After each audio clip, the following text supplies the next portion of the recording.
Dear Minister, dear Anne, let me welcome you and your delegation in Yerevan. We already held tete-a-tete talks and will continue our discussions in extended format now.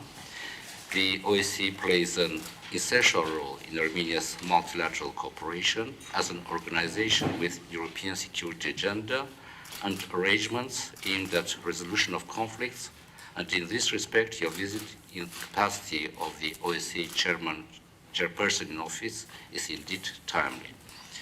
The massive use of force by Azerbaijan opens a new chapter in protracting Nagorno-Karabakh conflict and undermining regional peace and stability. There should be no illusion that the use of force, accompanied by mass atrocities, including ethnic cleansing and war crimes, can contribute to conflict resolution. The use of force and its outcomes can be neither stable nor acceptable for ensuring a sustainable and lasting peace in the region.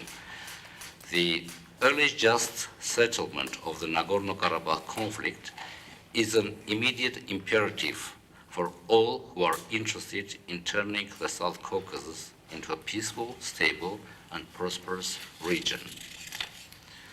Armenia stands ready for the resumption of the peace process under the auspices of the OSCE Minsk Group co-chairs.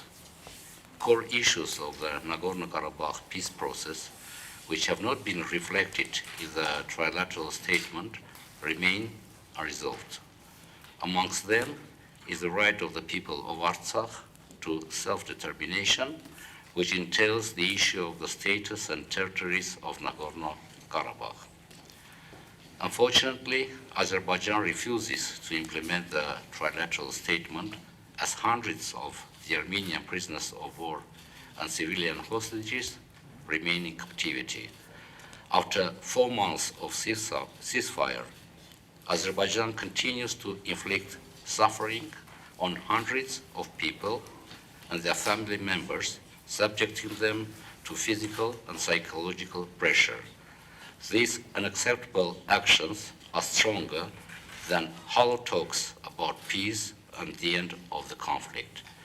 There are other pressing humanitarian issues to be addressed, including the access for humanitarian assistance to Artsakh and protection of Armenian cultural and religious heritage on the territories that fell under the control of Azerbaijan.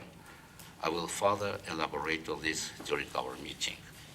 Your visit is an opportune occasion to discuss our bilateral agenda as well. Sweden has recently upgraded its mission in Armenia to a full-fledged embassy, and this certainly attests to the willingness of Sweden to generate new ideas, projects, and implement them together to the benefit of our nations. Once again, I would like to welcome you in Yerevan and thank you.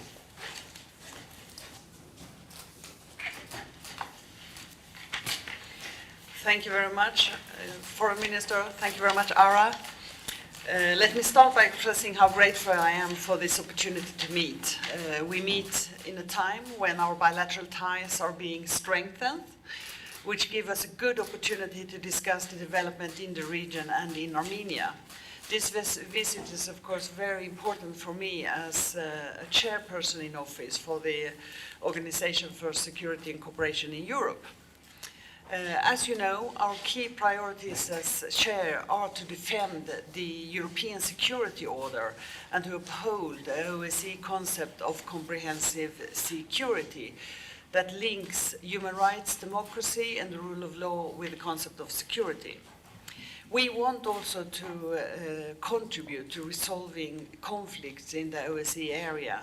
And in this context, respect for international law, including international human rights and humanitarian law, and women, peace and security issues are key priorities. So I look forward for us to working on those priorities. Clearly, the situation in the region has seen a number of changes in the past 6 months. However, there are still several outstanding issues to resolve with regards to the conflicts. The OSCE has formats and the instruments to resolve outstanding issues, and I fully support the Minsk Group co-chairs in their efforts to continue talks in this end. Your view on the ways ahead will be interesting to discuss. It's also valid for my personal representatives, Ambassador Kasperczyk. He is playing a very important role with his office as a long-standing presence and extensive knowledge of the area. So his mandate presents opportunities, for example, to build on confidence-building measures. Thank you.